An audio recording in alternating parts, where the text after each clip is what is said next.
Isto sim é um puxão de orelhas. E eu acredito que nós podemos crescer muito mais nos próximos anos, sem ser apenas à custa do consumo e, portanto, daquilo que se vai dando todos os anos, assim como quem distribui um prémio aos reformados, a um ou outro setor da sociedade portuguesa, fazendo algumas habilidades orçamentais para salvar o ano.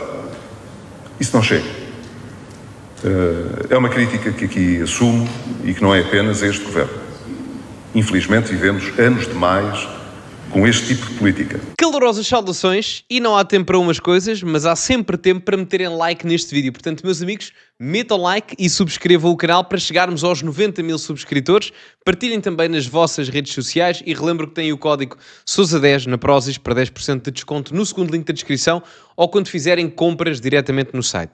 Ora, o que é que se passa? Passos Coelho, em mais uma aparição pública, tem aparecido bastante nos últimos tempos, o que é curioso, deixa um recado, ou vários recados até, ao Governo e, mais concretamente, de forma indireta, a Luís Montenegro. Portanto, sem mais demoras, vamos ver. Pedro Passos Coelho não quer que o Governo perca tempo com preocupações distributivas e acrescenta que não deve ceder a cálculos eleitorais. O antigo Primeiro-Ministro diz também que decisões importantes para o país não devem ser adiadas, mesmo que sejam menos populares. Pedro Passos Coelho elogia o fim do dramatismo do Orçamento do Estado, mas deixa vários recados ao Governo. Chegamos ao fim das margens de manobra que nos permitem ir adiando decisões importantes. E agora já não há mais margem de manobra, não vale a pena haver mais cálculos eleitorais, não vale a pena estar a perder tempo com as preocupações distributivas. Todos os setores sociais gostarão de receber alguma atenção do Estado e alguma atenção financeira, mas ninguém perdoa no futuro que os governos não façam aquilo que é preciso a olhar para o futuro. É curioso que o Passos Coelho diga isto neste contexto. Porquê? Porque o Luís Montenegro tem sido acusado, e com razão, de governar em determinada instância como o António Costa, consoante a espuma dos dias. E a realidade é que, embora haja algumas medidas que o governo tenha implementado que são boas, nomeadamente a redução do IRC, a redução do IRS em vários escalões, o IRS jovem, enfim, há várias medidas com as quais eu vou concordar, são medidas que, de um ponto de vista estrutural a longo prazo, não fazem uma grande revolução no país, nem sequer é de perto, nem de perto nem de longe, um choque fiscal que muitas das vezes ouvimos falar por parte de Luís Montenegro e o seu governo. Portanto, e há outros dados que me preocupam também. Vamos atingir o recorde de número de funcionários públicos em Portugal, creio que até vamos ultrapassar o recorde do Sócrates, se não estou em erro. Ou seja, há aqui vários indicadores que me preocupam. Depois podemos até falar na questão do equilíbrio financeiro, de será que ao aumentar a despesa e a reduzir impostos se mantém o superávit orçamental, enfim, isso já é outra questão. Agora, o que me parece é que há aqui há algumas semelhanças com aquilo que acontecia com António Costa, por exemplo, no aumento dos impostos indiretos. O ISP vai aumentar, como sabem, porque o desconto vai deixar de existir. E, portanto, tira-se de um lado, no caso dos impostos diretos do IRS, por outro aumenta-se nos impostos indiretos, porque aí não são tão visíveis como é o caso do IRS. Aí culpa-se mais as gasolineiras, ou culpa-se mais os produtos das lojas, ou as lojas em si, porque o imposto é redirecionado através da própria loja e não diretamente por parte do governo. Portanto, o que o Passos Coelho aqui diz tem toda a razão. E eu gosto particularmente que ele o faça no sentido em que está a criticar o seu próprio partido, ou deixar um recado, ou uma crítica construtiva. Não é destrutivo, muito pelo contrário, e acho que faz falta mais disto em Portugal.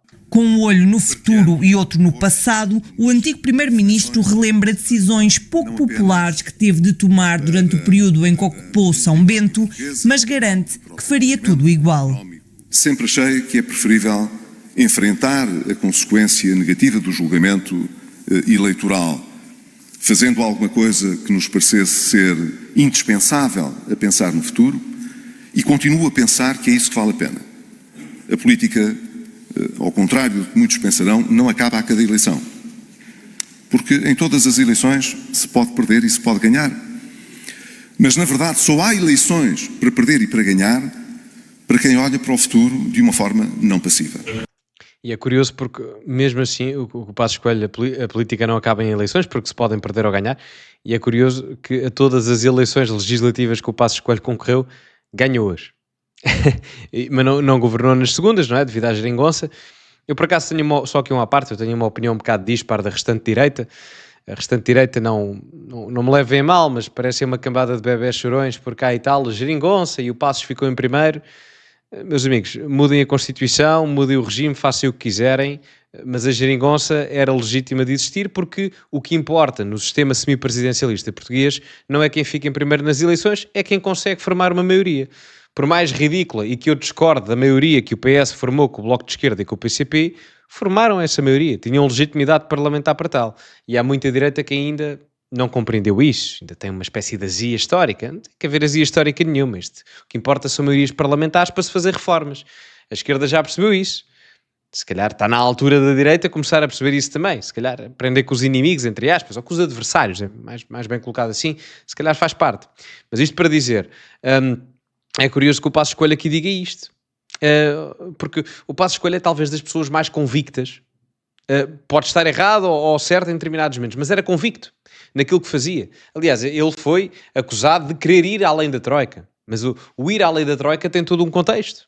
No caso da recuperação do período de ajustamento, nós tivemos 3 anos sob o período de ajustamento, a questão do ir além da Troika era uma situação muito particular que poderia até diminuir a periodicidade do período de ajustamento em Portugal.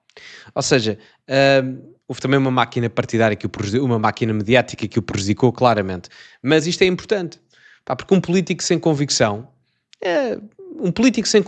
nada mais é do que um regular funcionário público. Nada contra os funcionários públicos, são necessários.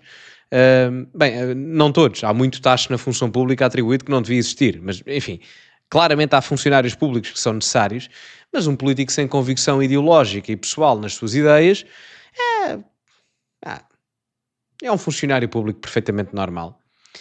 A realidade é essa, e já tivemos alguns em Portugal, não só como primeiro-ministro, mas como ministros e secretários de Estado, que apenas faziam de corpo presente. E eu acredito que nós podemos crescer muito mais nos próximos anos, sem ser apenas à custa do consumo e, portanto, daquilo que se vai dando todos os anos, assim como quem distribui um prémio aos reformados, a um ou outro setor da sociedade portuguesa, fazendo algumas habilidades orçamentais para salvar o ano. Isso não chega. É uma crítica que aqui assumo e que não é apenas a este governo. Infelizmente vivemos anos demais com este tipo de política. Passos Coelho apela ainda a que o medo da reação das pessoas não continue a adiar soluções que considera necessárias para a sustentabilidade financeira tanto de Portugal como da União Europeia. Num congresso sobre cooperativismo em Lisboa, criticou também a Europa por ter deixado a segurança de lado por olhar apenas para o próprio modelo social. Eu não vi um discurso tão acertado há imenso tempo. Acho que, mais do que outra coisa qualquer, é realista. Parece-me realista, nomeadamente quando ele diz que este modelo de oferecer aqui esmolas às pessoas não é sustentável. Tanto que não é, que enfim, o poder de compra tem diminuído paulatinamente ao longo dos últimos anos, eu arrisco mesmo a dizer das últimas décadas. Se formos comparar o poder de compra de hoje em 2025 com os níveis inflacionários que tivemos a par e passo do nível de incremento salarial, nós temos menos poder de compra hoje do que na altura do Sócrates. A realidade é essa. E se formos ver em determinados setores de compra ou de poder de compra específicos, como a habitação, nem sequer preciso de analisar muito nem aprofundar muito. Portanto, o que o Passos Coelho aqui diz é: eu compreendo que é preciso ganhar eleições, mas andar a ganhar eleições porque se aumenta X euros por mês uma reforma ou X euros por mês de desconto ali e acolá no IRS para os jovens, não vai reformular o país. O país precisa efetivamente de uma visão nova. Nós estamos presos ao passado, em muita instância. É pena que o Passos Coelho seja só um, é pena que o Passos Coelho esteja afastado da vida política ativa, porque há muita gente que compara o Passos Coelho e o Ventura. Eles têm similitudes, claramente, não é? E nutrem simpatia um pelo outro, isso é sabido, não é surpresa para ninguém. Mas o Ventura tem um caráter que eu considero um caráter político, no caso, que eu considero que é importante no sentido de apontar o problema daquilo que está mal em Portugal. Não sei até que ponto é que o Chega tem valência para conseguir implementar algo que seja efetivamente estruturado a 100% para aquilo que seria um futuro risonho para Portugal. Vejo muito mais essa possibilidade no Passos Coelho do que propriamente no Chega. embora o Chega seja importante na ótica da destruição, na destruição daquilo que está mal, ou pelo menos na identificação daquilo que está mal, não é? Vejam isto como uma dupla de meio campo. Lembram-se quando o Jorge Jesus era treinador do Benfica e o meio campo do Benfica era o Ravi Garcia a trinco e o Pablo Aimar a 10? Vejam o Ventura como o Ravi Garcia e o Passos Coelho como o Pablo Aimar. Acho que é uma comparação futebolística interessante. Nessa ótica, porque há muita gente que os assemelha e faz essa comparação política, pelo menos, ou até ideológica, embora eu acho que haja um lado claramente mais estruturado em nível de visão para o futuro do que o outro, embora o outro seja importante na medida da identificação dos problemas, talvez até melhor do que qualquer outra instituição em Portugal. Por isso é que também passou de 1 para 60 deputados, não é? Portanto, há sentimento de pertença por parte de quem os ouve. Mas, enfim, digam-me o que acham sobre tudo isto, se concordam com o Passos Coelho, se não concordam. Partilhem também nas vossas redes sociais. Relembro que têm o código Sousa 10 na Prozis para 10% de desconto no segundo link da descrição. Ficamos por aqui, metam like no vídeo, subscrevam o canal e, como é habitual, acima de tudo, cultivem-se e até à próxima.